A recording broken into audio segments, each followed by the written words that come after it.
Hey guys, welcome back in a new and fresh video. आज की video में हम कवर करेंगे पावर ऑफ अकोमोडेशन। अभी हम जो चैप्टर पढ़ रहे हैं वो है human I and it's colourful world. तो उसका जो एक महत्वपूर्ण टॉपिक है वो है पावर ऑफ अकोमोडेशन। जब हम पावर ऑफ अकोमोडेशन को ठीक से समझ पाएंगे तभी हम इसमें होने वाले डिफेक्ट्स को ठीक से समझ सकते हैं, और जब हम ठीक से डिफेक्ट्स को समझ पाएंगे तो फिर उनको करेक्ट कैसे करना है डिफेक्ट्स को, ये हम तभी समझ सकते हैं। तो सबसे पहले जो सबसे ज़्यादा ज़रूरी चीज़ है, आई का जो पावर ऑफ अकोमोडेशन होता है वो कैसे होता है ये हम सीखते हैं। तो चलिए बिना समय गवाए स्टार्ट करते हैं वीडियो को। पावर ऑफ अकोमोडेशन, हम जानते हैं कि जो लेंस है आई के अंदर वो हम लेंस यूज़ करते हैं। कौन सा लेंस यूज़ करते हैं? कॉन्वेक्स लेंस यूज़ करते हैं। यूज़ क्या करते हैं? नेचुरली होता है, आई में कॉन्वेक्स लेंस होता है।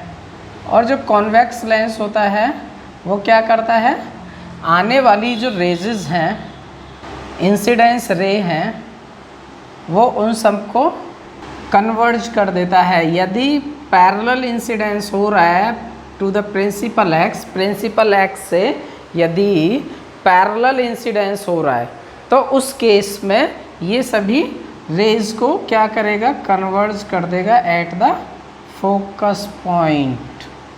ओके, तो ये फोकस पॉइंट से होके उनको क्या करेगा, कन्वर्ज कर देगा। ये हम सब जानते हैं।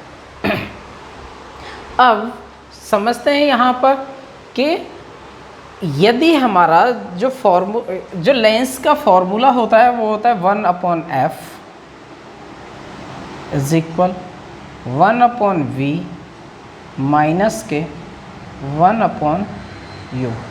अब हम u को ले जाते हैं फोकल लेंथ की साइड में, तो जो 1/v है 1/v which is equals to 1/f plus 1/u।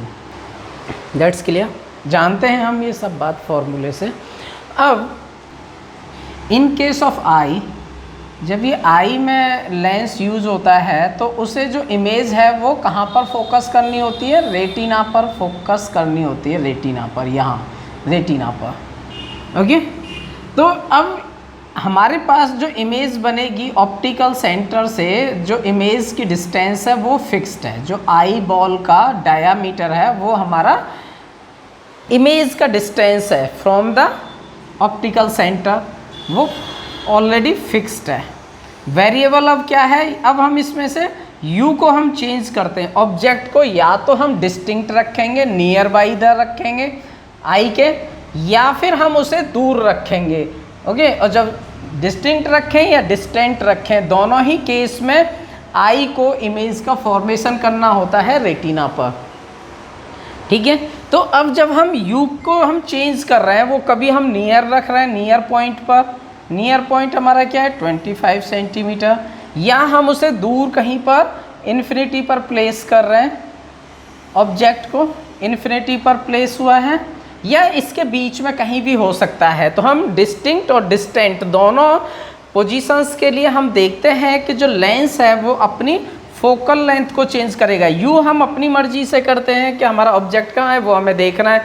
Okay, और उसके अकॉर्डिंग जो आई का लेंस होता है वो अपनी फोकल लेंथ को चेंज करता है। तो किसी भी आई में जो लेंस प्रेजेंट है उस लेंस में ये एबिलिटी होती है कि वो डिस्टिंक्ट रखे ऑब्जेक्ट को और डिस्टेंट रखे ऑब्जेक्ट को, दोनों का इमेज का फॉर्मेशन रेटिना पर कर सकता है अपनी फोकल लेंथ को चेंज करके। तो ये जो एबिलिटी है फोकल लेंथ को चेंज करने की आई लेंस के द्वारा, यही पावर ऑफ अकोमोडेशन कहलाती है। ऑलराइट, यहाँ तक बात समझ में आ गई होगी।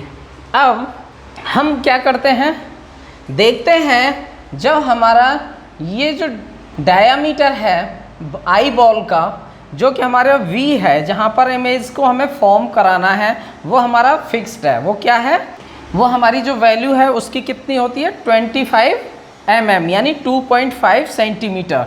ओके, तो हम इस वैल्यू को यहाँ पर पुट कर देते हैं 1/2.5 is equal 1/f plus 1 upon you. You हमने डिस्टिंक्ट हमने पहले ले लिया कि यू की वैल्यू है हमारी लेट सपोज 25, तो 25 सेंटीमीटर। ओके, और ये होगा हमारा नेगेटिव।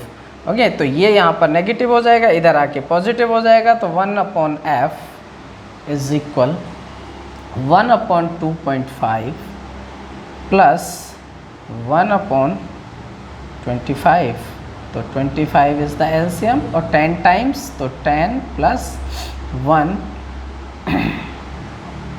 तो 1 अपॉन एफ इज इक्वल 11/25, और F is equal 25/11 is equal 11 2 जा 22, 3 बचा डेसिमल। ओके, 11 2 जा 22, 11 7 जा 77, तो 2.27 सेंटीमीटर इसका फोकल लेंथ होगा। तो इसके जो फोकस आपका फोकल लेंथ है वो इतना रहने वाला है, यानी फोकस पॉइंट की जो डिस्टेंस होगी, है ना, जहाँ पर आपका इसका जो फोकस पॉइंट होगा वो कितना रहेगा, दिस वन, ये रहेगा 2.27 सेंटीमीटर, और वो वहाँ पर ही उसे इमेज फॉर्म करके देना है। ऑलराइट, अब हम क्या करते हैं, इसी सिनेरियो को चेंज करते हैं, और अब हम ऑब्जेक्ट को 25 सेंटीमीटर पर प्लेस ना करके अब हम ऑब्जेक्ट को इन्फिनिटी पर प्लेस कर देते हैं। u की वैल्यू है हमारी इन्फिनिटी। ओके, तो इन दैट केस क्या होगा, ये तो 1 अपॉन 2.5 ही रहेगा, ये वैल्यू चेंज हो जाएगी। अब ये वैल्यू क्या हो जाएगी, ये हो जाएगी माइनस के 1/0, माइनस के 1/0, तो it means 1 upon F is equal 1/2.5 plus 0/1, तो इन दैट केस क्या हो जाएगा, 0/1 मतलब 0, तो आपकी जो फोकल लेंथ है इट विल बी 2.5 सेंटीमीटर। तो अगेन आपका जो फोकल लेंथ है वो कितना है, 2.5, तो फिर से वो रेटिना पर ही एकोमोडेट करेगा। यदि इन्फिनिटी पर ऑब्जेक्ट रखा गया है तो भी वो जो आपकी रेज आ रही हैं ऑब्जेक्ट से टकराने के बाद, जो इंसिडेंट रे हैं, जब वो कन्वर्ज होंगी तो कहाँ पर जाके कन्वर्ज होंगी, रेटिना पर कन्वर्ज होंगी। ओके, तो ये आपका जो फ्लेक्सिबिलिटी है इसके चेंज होने की, इसी को पावर ऑफ अकोमोडेशन कहते हैं, और उसकी जो इमेज है हमेशा आई बॉल के पिछले हिस्से पर यानी रेटिना पर फॉर्म होगी। तो जब हम पावर ऑफ अकोमोडेशन की बात करते हैं तो किसी भी लेंस की ये एबिलिटी कि वो अपनी फोकल लेंथ को चेंज कर सकता है according to the placed object, either it is at distinct distance और the distant distance, this one. Okay, तो आज के वीडियो में इतना ही, मिलते हैं नेक्स्ट वीडियो में, till then bye bye, thank you so much.